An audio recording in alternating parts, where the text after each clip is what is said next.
আপনি একটু পরে মারা যান, কালকে এই মুহূর্তে আপনার ঘরে বিভিন্ন জন বলা বলি করবে, আহারে ও এইটা করছে, ও গতকালকে বাজারে গেছিল এই টাইমে। পরের দিন বলবে আহারে ও এই শীতের কাপড়টা পরতো। তৃতীয় দিন বলবে ও আসলে এই সেই। চতুর্থ দিন ভুলা যাবে আস্তে আস্তে। পঞ্চম দিন মোটামুটি। আস্তে আস্তে 1-1.5 মাস যাবে। গতি পৃথিবীর মতো চলতে থাকবে, আকাশ আকাশের মতো থাকবে, বাতাস বাতাসের মতো থাকবে। আপনার বন্ধু টন্ধু যারা যার যার কর্মস্থানে সে মতোই করবে, কিন্তু আমি আপনি কবরে থাকতে হবে। এটাই চূড়ান্ত বাস্তবতা।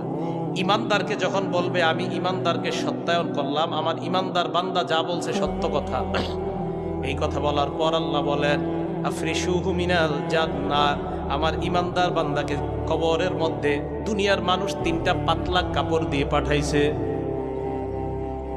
আল্লাহ বলবে আফরিশুহু মিনাল জান্নাহ, আমার বান্দার কবরে আমার বান্দার শরীর